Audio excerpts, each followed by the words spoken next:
This is the 26.06 Aspen Inside Scoop. And as always, just want to say thank you to all of you for all of your amazing ideas, and thank all of the developers who have contributed this time. There's a bunch of them. Thank everybody doing QA. Thank everybody doing documentation. It really is a team and community effort. So thank you all. And I always say, hey, if you are testing things during the beta period, please make sure to record that in Jira so that we can credit you. And I realized I don't know that we've ever actually demoed how to do that. So I'm going to just show that real fast. So I'm just going to pick one at random. All of these release notes are linked, so you can link right to the Jira ticket. You can just open that into a new window. So let's go over here. This is our Jira window. And by default, it'll come up on the work info that has information about everything that the Jira covered. QA and documentation has some testing notes. In the QA by, this is where you can put your name. So I can just say, that is me. I have done some QA on this. And then down in the comments, it's always useful to put some notes. So we can say this looks great. Great so far.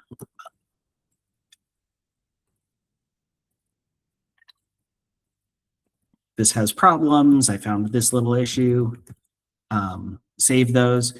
If you do find problems, go ahead and change it, especially if it's something that Grove did so for us, our process is if you change it to changes needed, that helps flag it to us to say, okay, well, whatever change you found is something that we should actually look at and change it. We just have a board that we look at to make sure that we see those. So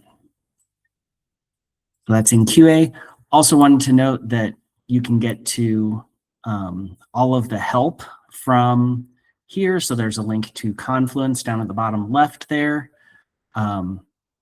Or within the help you can get in Aspen Discovery Support, you can get to the Help Center there. So just wanted to make sure everybody had that. I know we've got some new people.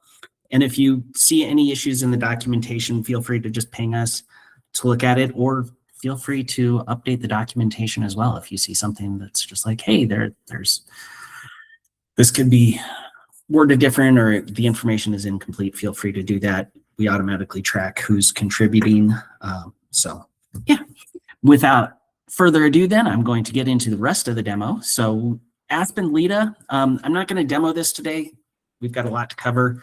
A lot of this is back-end stuff. So 2413, DIS 2413 was sponsored by Jackson County and CLEVNET.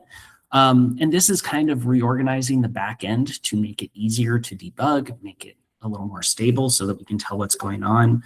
There is a support page as well that we can see from within the app to kind of see what requests are happening and if things are timing out as well. Also wanted to mention DIS 2383, which is for Polaris being able to manage your pickup locations. So just a little bug fix there. And that's Polaris specific, really. The next thing I wanted to talk about, so it's DIS 423.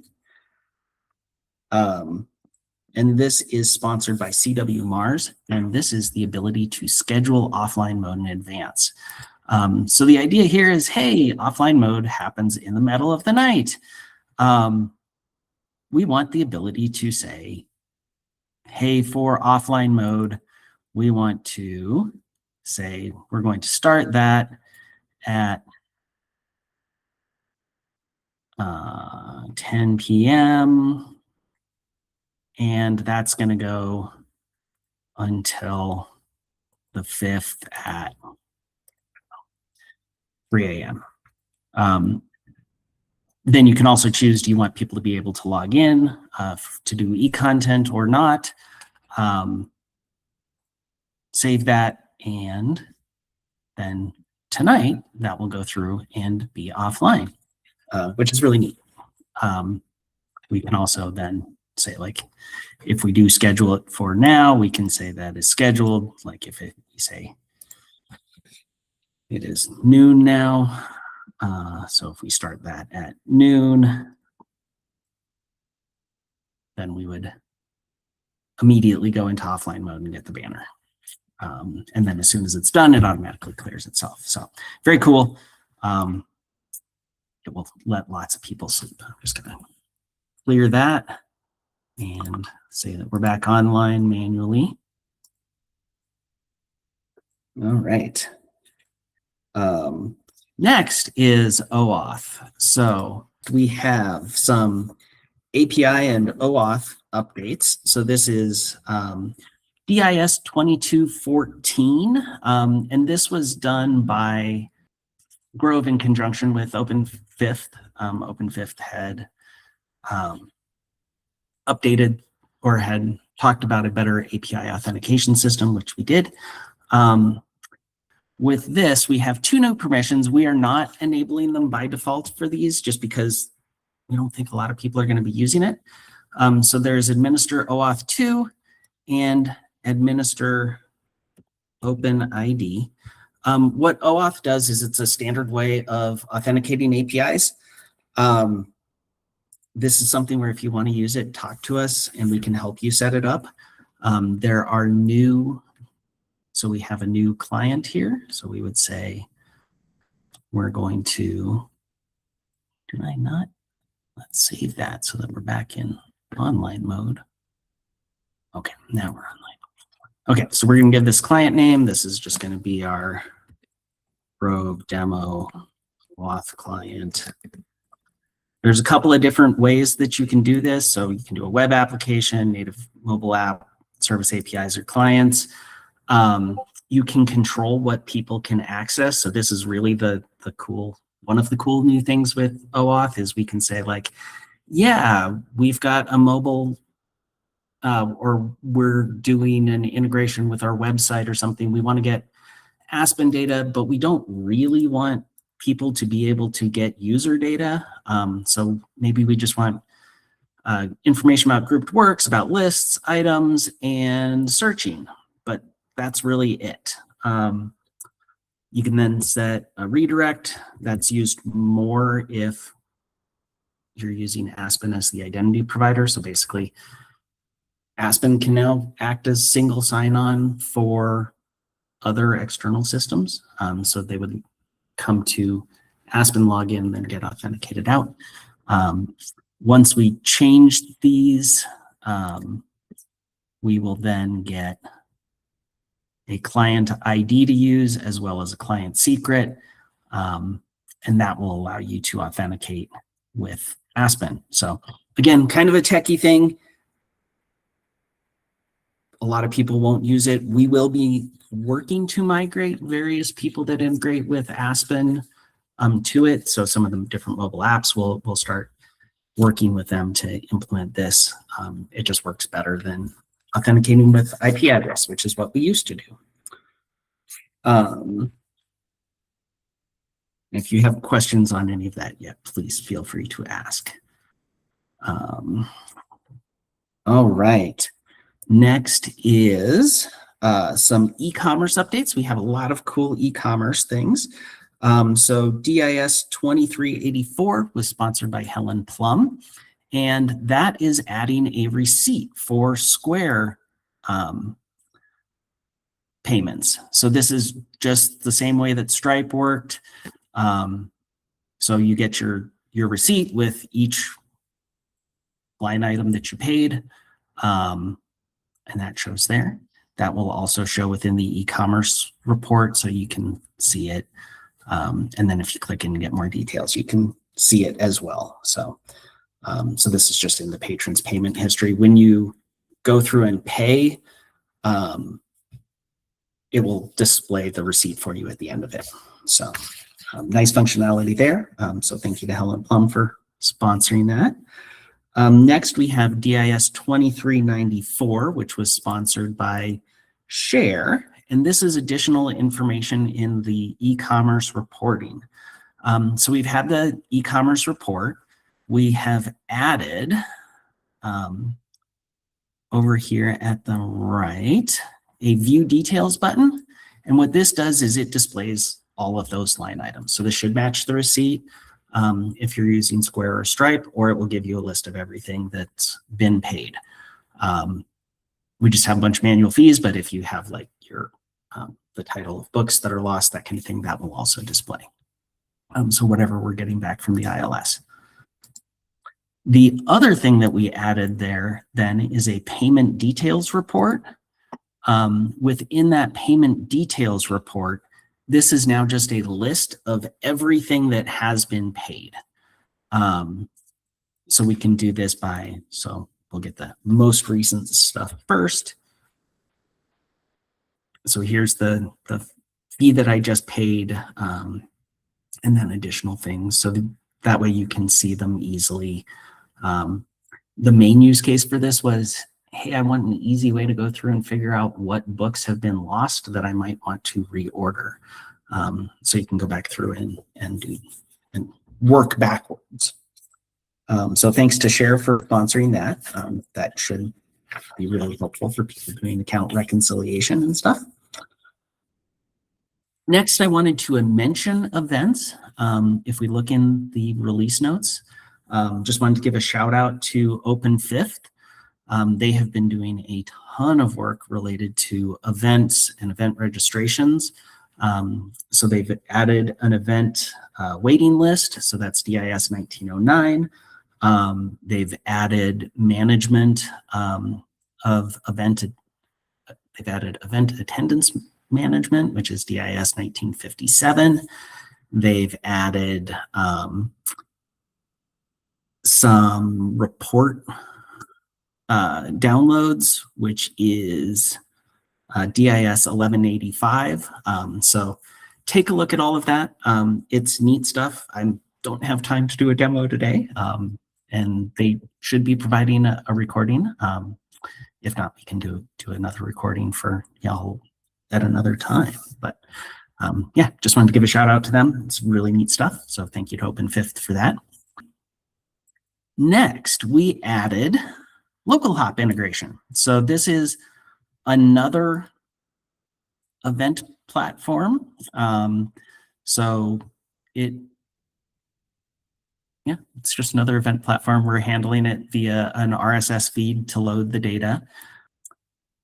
Here is a list of all of those events, then get indexed. We can search for story time. Search for, let's see if they've got anything related to Lego. So there we can see our Lego Club. We can do that June 8th or 6th or 17th. You can control how long those index out, that kind of thing. So very similar to the other existing commercial events platforms that we have. And that's DIS 2391, sponsored by Prairie Lakes. So neat functionality, always good to have additional integrations. Next, we have DIS 2452, which is sponsored by Orange County. This allows us to optionally display the earliest publication date in a couple of different places. So here, if we look at the search results, let's just look at this before we set this. So, whoops.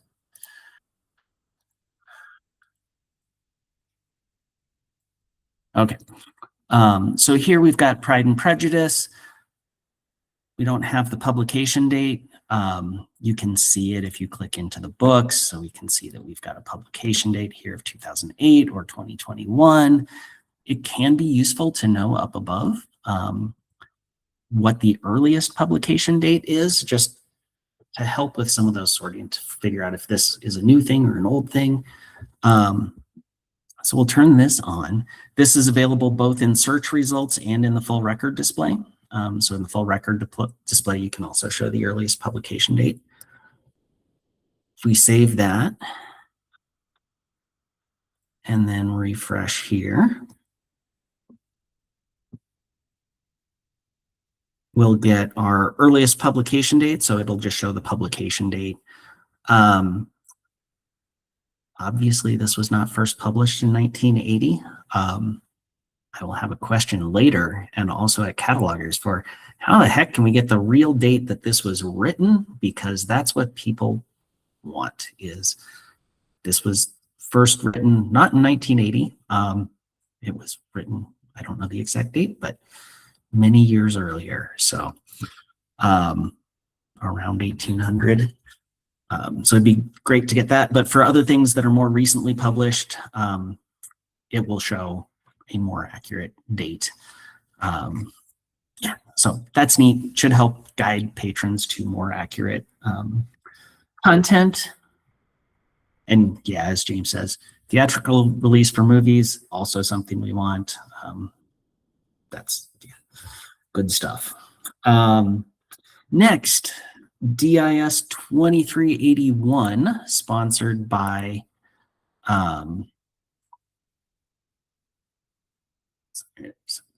I also wanted to mention that that will display in both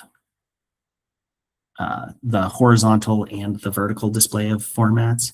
And then next is DIS 2381, which is display of audiobook duration. And again, this works in both horizontal and vertical formats. This is related to adding the duration facet, so the audiobook duration. So there where we can filter this. We wanted to make it easier to see the duration now that that's a bigger deal. So here we can see the audiobook duration, in this case, is 11 hours. We already have comments on this to, if it's 11 hours and 0 minutes, just show that it's 11 hours. And also something to think about during beta as you review your records. Think about, does it make sense to always display the duration with the physical description, or if we have a physical description, should we skip displaying the duration? I'm just going to do, let's, let me see if I've got, we'll just do a general search here in a minute. So sometimes, a lot of times, the durations we get in the physical descriptions are like 490 minutes, which makes me do math, which I don't like to do when I'm looking for a book. So it is kind of nice to turn that 490 minutes into however many actual hours that is, 6, 7 hours and something. Again, I don't want to do math while I'm looking for a book. That will show for any place that we get it. So here we've got the audiobook, we've got an e-audiobook. In this case, it's showing that it's approximately 12 hours and 20 minutes. In this case, there's 2 of them that are 12 hours and 20 minutes. It's more useful when we get to like Hoopla. So a lot of times, if we have multiple, they're off a little bit. With Hoopla, we've got a wide range of things. So we've got some that are 12 hours and 35 minutes. The shortest one is 1 hour and 50 minutes. So another question that I will ask at the end of this is, hey, do we want to do something interesting with separating out abridged and unabridged to make it more obvious to patrons that maybe want an abridged version, that those are available? Do we want to, in this list, promote the things that are unabridged so that perhaps unabridged sorts above abridged? Maybe we sort by runtime, maybe we just kind of chunk it out, or maybe we have a different format that is e-audiobook abridged. So things to think about. And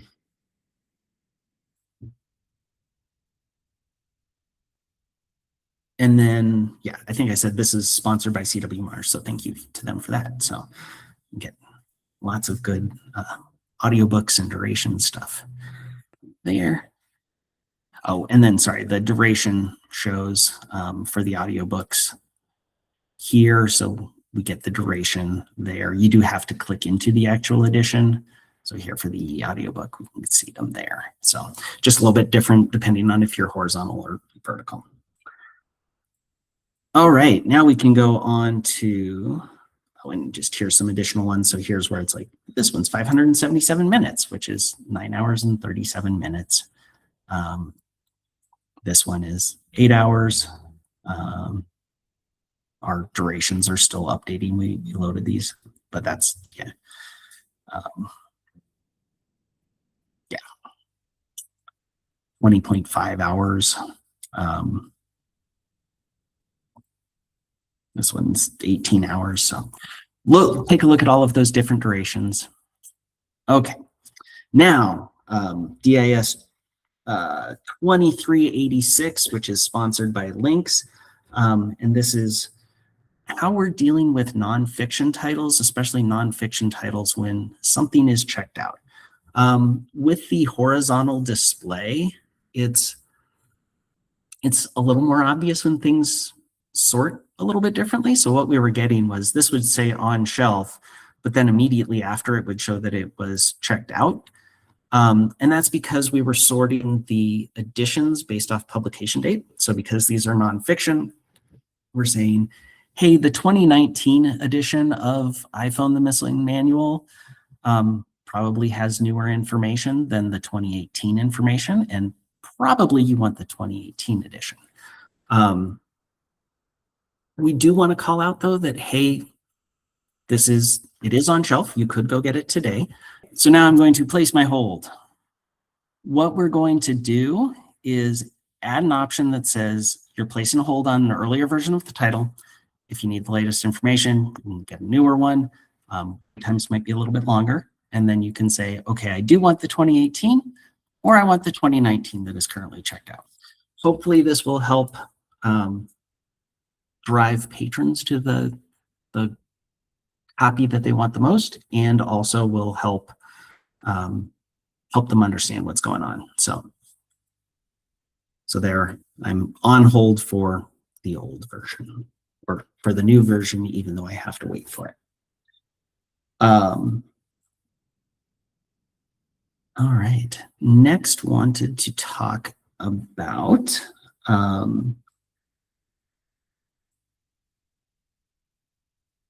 iPhone Missing Manual again. Okay, so now we're back. So in our holds, this is DIS 2389, which was sponsored by Metro. And we're kind of looking at introducing a new way to filter. We've always had filters on the left side, but in titles on hold, we can't really put the filters on the left side because we've already got the account screen there. We didn't want to have a bunch of buttons.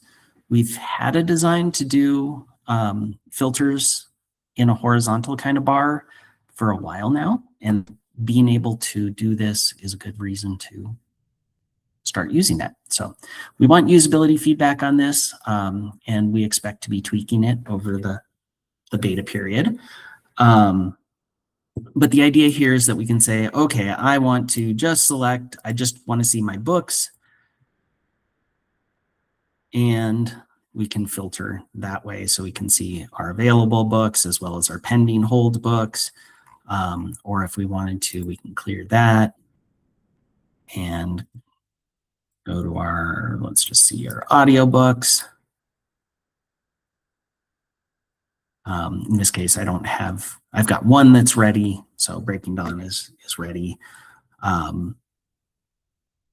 We can filter by linked accounts, status, that kind of thing. So again, would like feedback on this. We are also planning to move, instead of having tabs for each of the sources, move those to the filter as well, just to clean it up, make it easier for patrons to use. This is something then that we can apply in a bunch of other places. So like being able to apply it to checkouts, potentially to reading history. There's a lot of places where this will work nicely, especially when we already have stuff going on in the sidebar. And then most patrons will just ignore it, but it's there and useful when people want it. So thank you to Metro for sponsoring that. It's really cool functionality. Next, we've got a few Hoopla updates. So here I've sorted my entire collection by Hoopla.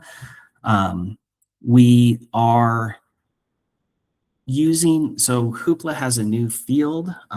So this is DIS 2385.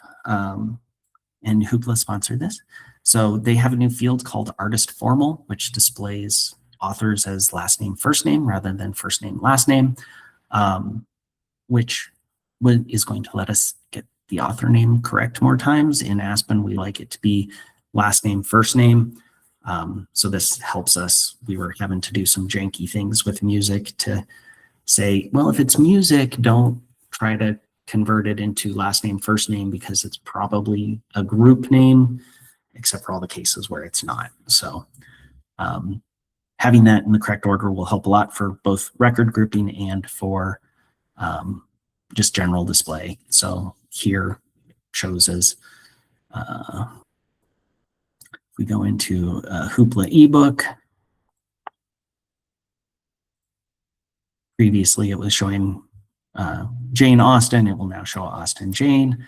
So that's nice. All right.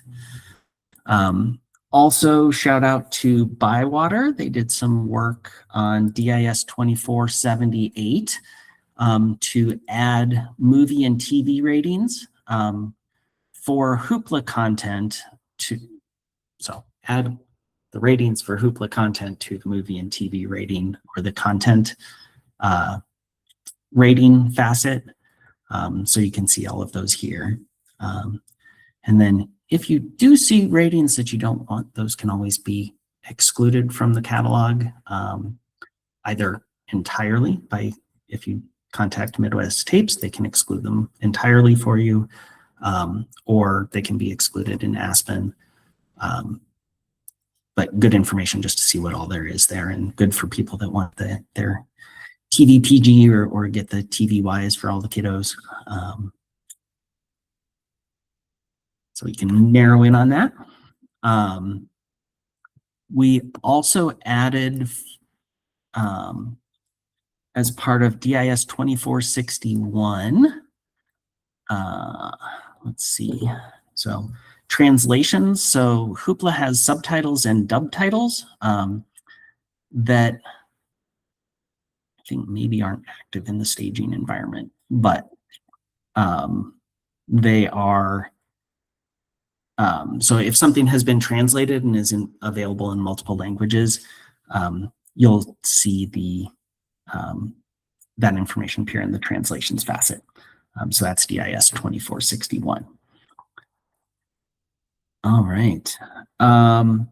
Next, a couple of other indexing issues that we fixed. So DIS 2392. Which was sponsored by Prairie Lakes. So for people that don't have a Renaissance Learning data feed, AR data can now be loaded out of your MARC record, which is really nice. And then as part of DIS 2201, we are not loading, we're not looking at the indicators when loading UPCs and EANs. That was causing all the EANs to be filtered out. And we talked about that at Catalogers and decided we should not filter those out, so we're not. All right. Next, we've got a couple of ILS specific things. So first, DIS 1958, which was sponsored by Maine. And this allows us in the reading history. So this is a Koha only thing.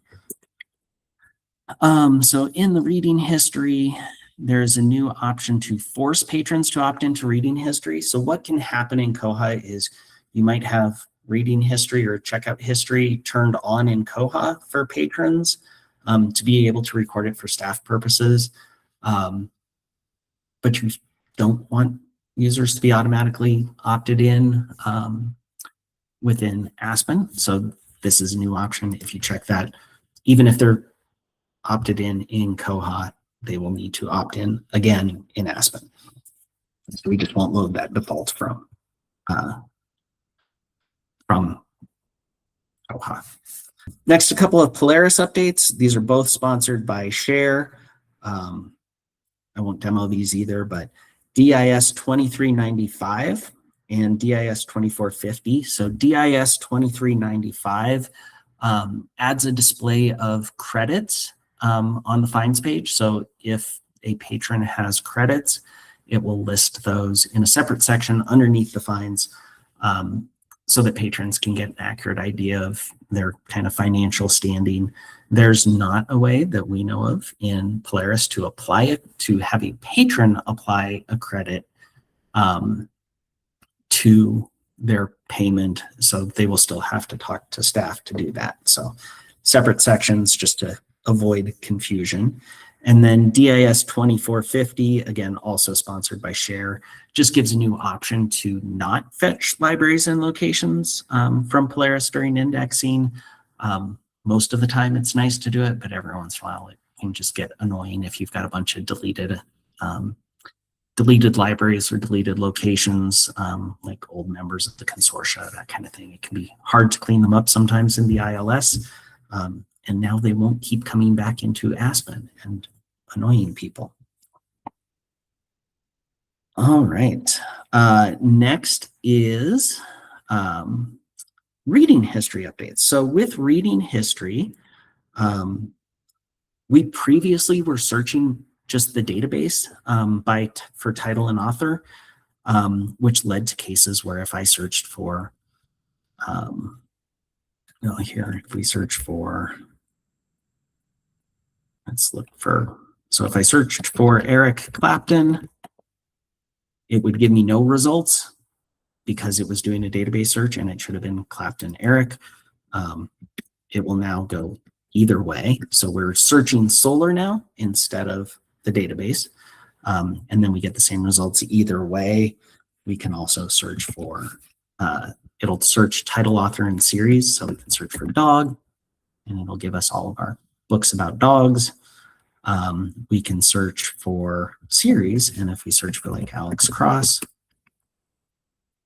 we can find Double Cross and see that. So Solr instead of the database should give us a lot of power. If we do want to extend that horizontal filters, we could again put some of those filters across the top to be able to look at different formats, to be able to say like, hey, I want to only see my books, or I want to only see things, whatever kind of facets we want to apply, because it's now the full GroupedWorks series search. The only thing I will point out is that if a title no longer exists in the catalog, so like Zach George's Guide to Being a Well-Behaved Dog, that no longer exists. Because it doesn't exist, it's not in Solr, so it won't show up when you're searching. So that's the only kind of caveat I can think of in order to be aware of and that patrons might ask about. And that was DIS 2451, which was sponsored by Orange County. So neat functionality there. I like it.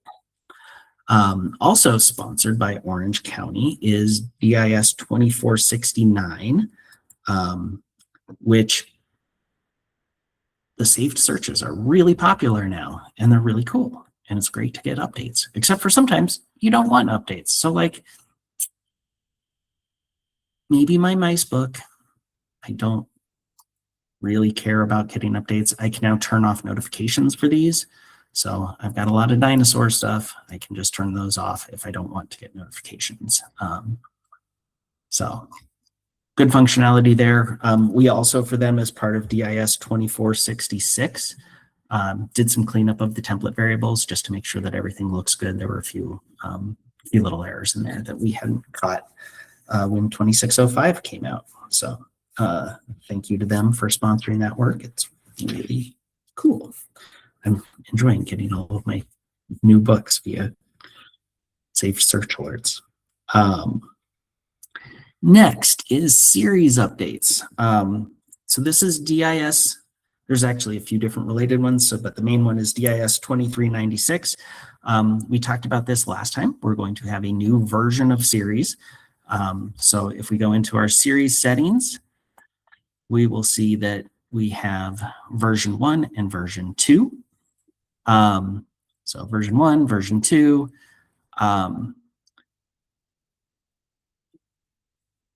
Version 1 is just the series name, is all that we're using for determining what is a series. And we're essentially trying to group all of the authors together, which gets to interesting cases. So like Bad Kitty is a series. It's got 2 different authors. There is a kids book and a adult series. They are not the same. They shouldn't be intermingled. We'll go ahead then in version 2, split those out automatically. We're going to split those up based off title, author, language. We're going to generate a permanent ID for them that can then be used cross-catalog so that we can say, hey, that Big Bad Kitty by Nick Bruel, I believe he is the same ID across. So if you're going from your test server to your production server, we can go to the same series no matter what, which is nice. This is kind of what they'll look like. So here we've got various Alex Cross ones. The permanent ID will look like this. I don't have these fully indexed yet. It will be a process where it automatically upgrades, but you can kind of see what is version 2 and what is version 1. As that transition happens, eventually they will all be version 2. I just started this. I will say this is all foundational work. We will have, so it's going to allow us to do things like merge grouped work series or merge series, and do lots of other cool things with series. We recommend testing it out in test. Maybe wait until 26.07 to turn it on in production. Or if you're interested in turning it on in production, just let us know and we can help guide you on when is the right time to do that. I will say we'll be doing lots and lots of testing work with SWAN with this during the beta period to make sure it's all looking good. But very exciting functionality and definitely a good improvement and next round for the series. But we wanted to make sure you could still use the old while we work on the new. And we also want to make sure that you don't lose any of the work that you've done previously, updating your series when you switch from version 1 to version 2. All right, next is system messages get shown in various locations. So this is DIS 2453, sponsored by Orange County again. And this allows system messages to be targeted to various locations. So here, like on my finds, I have, this is a system message actually, that is being used to display additional instructions. So here, if we've got Aspen finds, I can do things like change the message style. So we can say, let's make this a blue informational. And now when I go back to my finds, it'll show. Oh, we translated our blue to green, but you see them there. And then if we create another one, so we could create another, back to our list. There's a bunch of new locations, so let's add a new one. So we can say Aspen.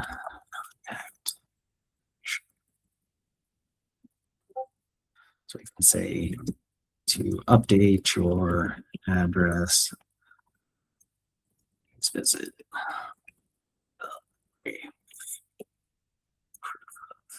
Address. And that will just show then on the contact information. So new places that we added were the contact information, events, your searches, preferences, LiDA options, Hoopla options, your lists, and the home page. So lots of new places you can display those. And of course, those can be text, they can have HTML, you can include images. So lots of things that you can do there. So let's just do that. And there we go. So we get our to update your address, please visit the library with proof of address. Okay, so two-factor authentication. So this allows us to do, we are adding the ability to use an authentication app. So here I'm going to update this to be mandatory for my Pine users. And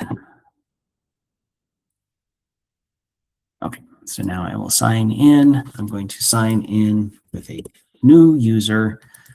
When we get a new user, it's going to say, hey, you have to enroll in two-factor authentication. We're going to use our authentication app. So we will start.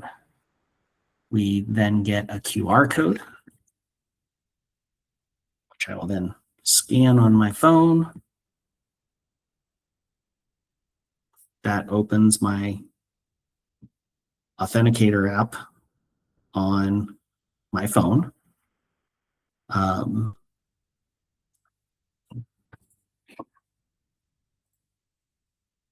then I can enter that. And it will validate. We are having one little issue with it's not automatically forcing us in. So we will sign in again. I will reset this, don't worry. So I think there's a timeout that it's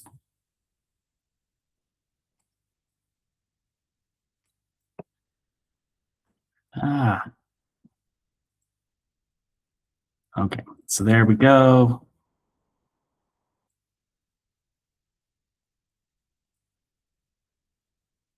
Let's see. Oh, I know. I've got this set up a little strangely because I've got both local admins and ILS-based ones. Let me sign in with another user that I've done previously.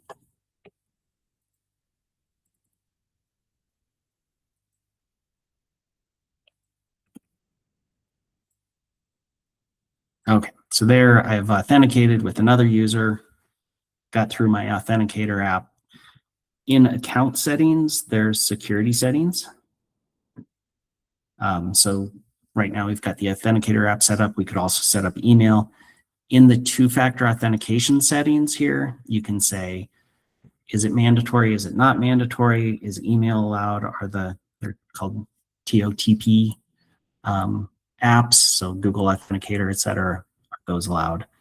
The name this displays in the Authenticator. So yeah. All right.